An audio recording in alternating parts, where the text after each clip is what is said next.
मुख्यमंत्र्यांना आणि बरोबर आज निर्णय होतो। ह्याच्या मागे काय लपलेलं आहे का? हा संशोधनाचा सुद्धा इन्व्हेस्टिगेशनचा भाग आहे। मी मुख्यमंत्रींना विनंती करू इच्छितो, हा खऱ्या अर्थाने जे 7 आरोपी आहेत त्यांचा हा मोरक्या आहे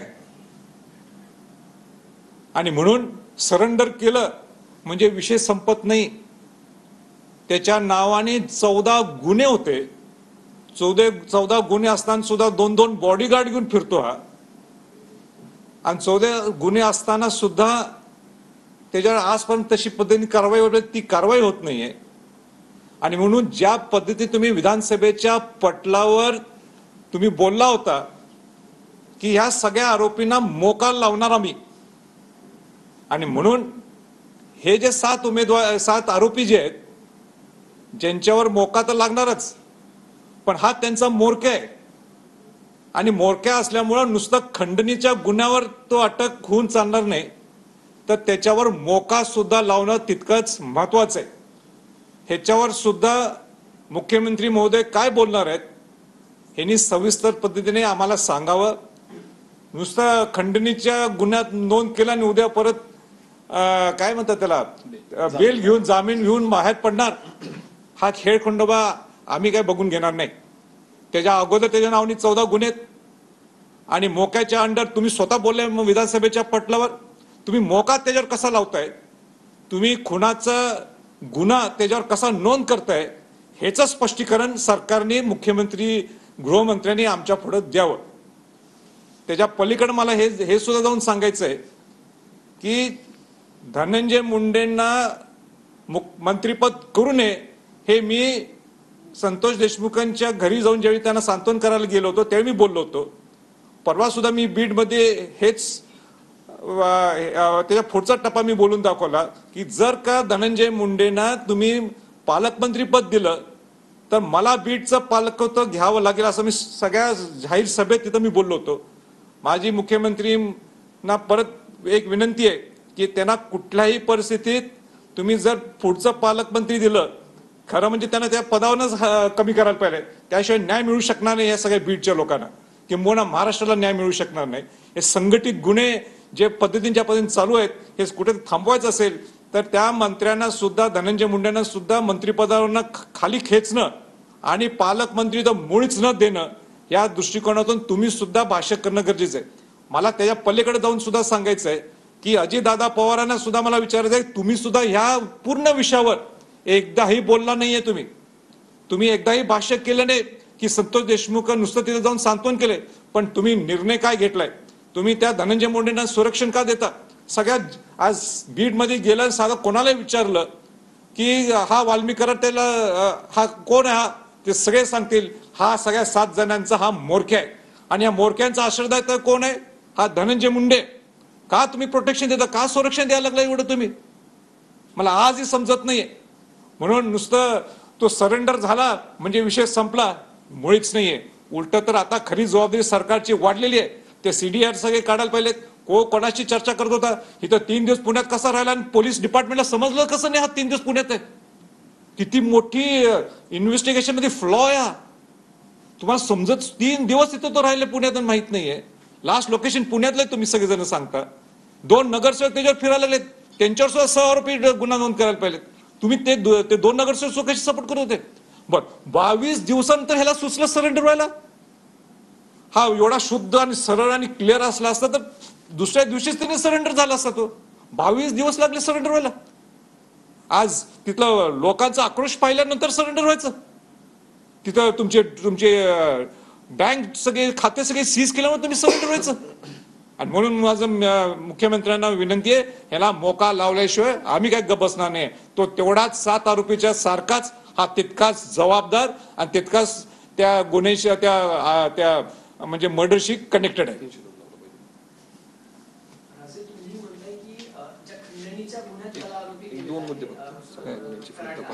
पण अजूनही मुख्य जो गुन्हा आहे अशी माहिती पण मिळते की मुख्य गुन्हा जो हत्येचा आहे त्याबाबत चौकशी होत नाहीये, फक्त गुन्हा जो दाखल आहे खंडणीचा त्याच्या बाबतीत चौकशी होते. म्हणजे सगळं प्रकरण कुठेतरी भरकटलं जाते की हत्ये. नाही म्हणूनच मी तीच मागणी केली. आता मोका सुद्धा लावायचं का मी म्हटलं, कारण का नुसतं ते खंडणीच्या नावाखाली त्यांना अटक होणं किंवा स्वतःला सरेंडर होणं हा विषय थांबत नाहीये.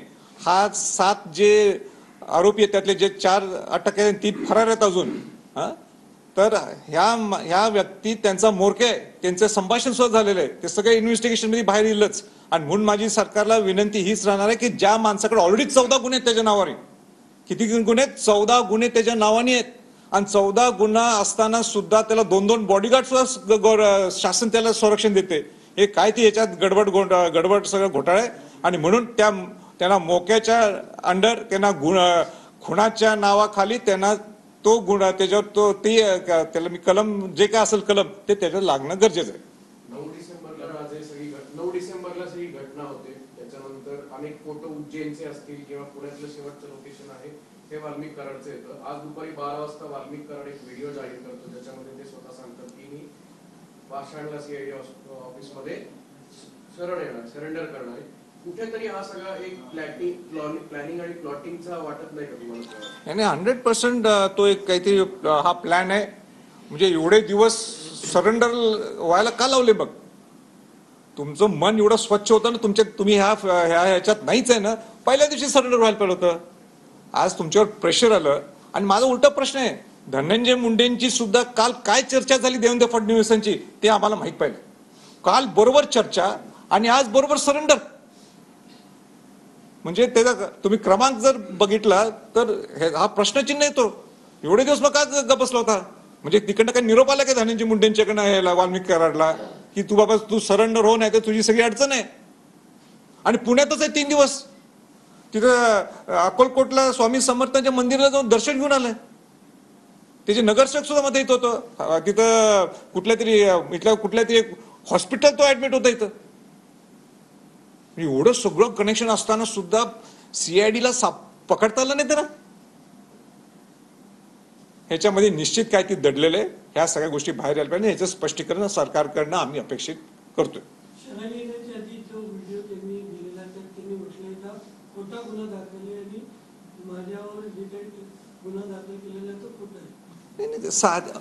हे बोलण्याची पद्धत आहे ना. मला एवढं मन त्याचं शुद्ध असलं असतं ना, मग अगोदरच का सरेंडर झाला नाही? एवढे 22 दिवस कशाला लावले? एवढे 22 दिवस का लावले? म्हणजे ह्याच्यात काही ती निश्चित गडबड आहे.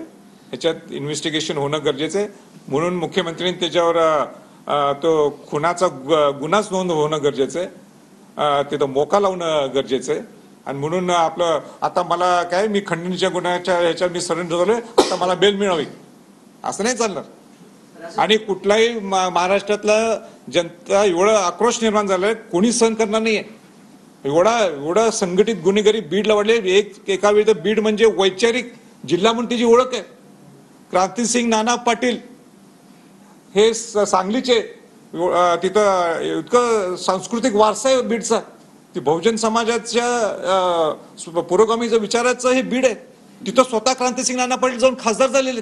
आणि आज बीडचं काय परिस्थिती आहे? आणि आज माझी मुख्यमंत्र्यांना विनंती आहे, तुमच्याकडे अधिकार आहे, तुम्ही गृहमंत्री, तुम्हाला खऱ्या अर्थाने बिहार व्हायचं नसेल तर तुम्ही करेक्ट ऍक्शन्स घ्या. आणि पहिले त्या मोका लावा त्या वाल्मिक कराडवर. आणि जे आणि ते 3 लोक सुद्धा जे दोषी आहेत ते कुठं पळालेत? त्यांच्यावर सुद्धा नाही का, ते सुद्धा बसलेत पुण्यात. मुख्यमंत्री विधानसभेत म्हणाले आम्ही कडक कारवाई करू, न्यायालयात चौकशी करू. सगळा प्रकार झाला, मात्र मुख्यमंत्री पण वाट बघत होते का मग धनंजय मुंडे येऊन भेटतील, मला काही सांगतील, मग आपण त्याला अटक करू. आता मुख्यमंत्र्यांची म्हणजे ही नव्हती. नाही मुख्यमंत्री एकदम कार्यक्षम मुख्यमंत्री आहेत. त्यांच्याकडे अनेक कौशल्य आहेत, स्वतः वकील आहेत, अनेक वर्ष त्यांनी गृहमंत्रीपद भूषवलेलं आहे. म्हणूनच मला त्यांच्याकडनं आणि महाराष्ट्राला मोठ्या अपेक्षा आहेत त्यांच्याकडून की तुम्ही कडक निर्णय घ्यायला पाहिजेत. आणि आम्हाला शंका आम्ही घेणारच ना. कालच तुम्हाला धनंजय मुंडे भेटला. धनंजय मुंडे भेटून तुमच्याशी काय चर्चा केली आम्हाला माहिती पाहिजे. आणि लगेच आज सरेंडर. त्याचं क्रमांक बघा ना, 1 2 3 4 5 लगेच सरेंडर आज. आणि आज सकाळी त्यांचे 150-200 समर्थक येतात, त्यांना मेसेज जातो शरण येणार आहे. पोलिसांना कळत नाही, सीआयडीला कळत नाही, वरिष्ठ अधिकाऱ्यांना कळत नाही. हे अपयश कुणाचं आहे? मग नाही, मला सुद्धा आश्चर्य वाटलं का मी मगाशी तिथनच क्रॉस झालो सीआयडीच्या इथनं, मला दुसऱ्या एका ठिकाणी जायचं होतं, मी सुद्धा म्हटलं एकदम एवढी कशी गर्दी, आणि नंतर दुसऱ्या मिनिटात बघतो कधी शरण आले. आणि काल त्यांची बैठक मीटिंग काय काय सगळं चालू आहे, सगळ्या गोष्टी. हे 3 दिवस पुण्यात आहेत, 3 दिवस पुण्यात आणि सीआयडीला कळालं नाही. ती म्हणजे पुण्यासारख्या ठिकाणी माणूस जर राहतो आणि हे समजत नसेल आपल्याला की किती मोठं फेल्युअर आहे, मग हे फ्लॉ आहे हा. राजे, तुम्ही पालकमंत्री पदाचा विषय काढला म्हणून हा प्रश्न. मुख्यमंत्र्यांवर विश्वास देखील दाखवतात. सुरेश देश मुंबईत बोलताना असं म्हणते की बीड जिल्ह्याचे पालकमंत्री म्हणजे पालकमंत्री पद फडणवीसांनी स्वीकारावं. हे बघा, कोणीही घ्यावं, कोणी तिथं पालकमंत्री व्हावं, मी म्हणणार नाही की देवेंद्र फडणवीस व्हावं, पण कुठल्याही परिस्थितीत धनंजय मुंडेंना न्याय मिळवून द्यायचा असेल, धनंजय मुंडेंनी तिथं पालकमंत्री पद स्वीकारून चालत नाही. आणि जर काय मुख्यमंत्र्यांनी घेतलं पालकमंत्रीचं तिथं म्हणजे ते पद घेतलं तर आम्ही त्याला स्वागतच करू. त्याच्यामध्ये कुठे काटशहाचं राजकारण सुरू आहे असं मला वाटतं. काय म्हटलं? काटशहाचं राजकारण सुरू आहे काय वेगवेगळ्या या 2-3 पक्षांमध्ये? कारण एका बाजूला गुन्हा इतका गंभीर घडतो आणि त्याच्या आसपास घडणाऱ्या घटना ज्या आहेत त्या निश्चितपणे काहीतरी संशय निर्माण करणारे आहेत. मग दोघांना मंत्रिपद मिळते, मग मला मिळत नाही म्हणून मी काहीतरी बाहेर काढतोय, मग त्याला कुठेतरी नाही, मला असं वाटतं की या राजकारणाच्या पलीकडचे हे सगळे विषय झालेले आहेत. तुम्ही जर बीडचा आक्रोश, जनतेचा आक्रोश पाहिला, तिथं सगळ्या पक्षातले तिथं आमदार आले होते. म्हणजे अजित पवार गटातले होते, तिथं शरद पवार गटातले होते, सगळ्या पक्षातले सगळे आलेले, सगळ्या पक्षातले सगळ्या जातीतले लोक तिथं आले होते. म्हणून त्याच्या पलीकडे हा सगळा विषय गेलेला आहे. म्हणजे ज्या पद्धतीने क्रूर हत्या झालेली आहे हे महाराष्ट्राला न परवडणार आहे आणि महाराष्ट्रात घडू नये ह्याच्यासाठी सगळ्यांचा एकसंघ निर्माण झालेला आहे. पण नुसतं एकसंघ सगळे एकत्र येऊन होणार नाही, त्याच्यावर कठोर कारवाई कशी करता येईल ह्याच्याकडे सगळ्यांचा तिथं अँगल पाहिजे. आणि ठराविक लोक म्हणतात जातीवळण द्यायला लागलेत, पण ते जातीवळणचा ह्याच्यात काही विषय नाहीत. अनेक लोक वंजारी समाजाचे सुद्धा तिथं उपस्थित होते. त्या दलित समाजाच्या मुलाला वाचवण्यासाठी त्या संतोष देशमुखांनी पुढाकार घेतला, त्याचा खून केला. म्हणून याच्यात जातीवळण आणि किंवा राजकीय वळण देण्याचं काही गरज नाही. धनंजय मुंडेंच्या विरोधात पिटिशन देखील दाखल करण्यात आलं की त्यांना मंत्रिपदावर राहू नये, कारण मंत्रिपदावर जर ते असतील तर त्या सगळ्या प्रकरणाचा योग्य तपास होणार नाही. तर तुम्हाला काय वाटतं, मंत्रिपदावर राजीनामा धनंजय मुंडेंनी द्यायला पाहिजे की काय? नाही, द्यायलाच पाहिजे. त्यांनी स्वतः म्हणायला पाहिजे की जोपर्यंत न्याय मिळत नाही संतोष देशमुखाला तोपर्यंत मी मंत्रिपद स्वीकारत नाही. हे त्यांनी उलट स्वतः म्हणायला पाहिजे. हे मी पहिल्यांदा मागणी केली होती, मी सारखं मागणी करा आणि सगळे आता मागणी करायला ते करायचं. स्वतः त्यांनी स्वतः मोठं मन दाखवून सांगायला पाहिजे की जोपर्यंत न्याय मिळत नाही, ते क्लिअर येत नाही ह्याच्यात, तर त्यांनी सांगावं मी जोपर्यंत आपल्या संतोष देशमुखांच्या सगळ्या मंडळींना किंवा बीडच्या लोकांना जोपर्यंत न्याय मिळत नाही तोपर्यंत मी मंत्रिपद स्वीकारत नाही. या सीआयडीच्या गाडीमध्ये त्या 2 मोबाईल सापडले. एका मोबाईल मध्ये एक मोठ्या नेत्याचा फोन आला असं सीआयडीचं म्हणणं आहे. त्या नेत्यावर पण कारवाई व्हायला पाहिजे ना. आता जे इन्व्हेस्टिगेशन मधनं जे काही बाहेर येईल त्यांच्यावर सगळ्यांच्यावर कारवाई व्हायला पाहिजे. कोण असतील त्याच्यावर असतील ते मला त्याच्यावर मी काही भाष्य करणं उचित नाही, कारण का नेमकं जसं तुम्ही सांगता मी ऐकतो, पण ते खऱ्या अर्थाने नेमकं त्या इन्व्हेस्टिगेशन मध्ये काय बाहेर येईल त्याच्यानंतर सगळी ती पुढची चर्चा होईल. माझे समर्थक आले ते म्हणजे ओबीसी आहे म्हणून टार्गेट केलं. नाही,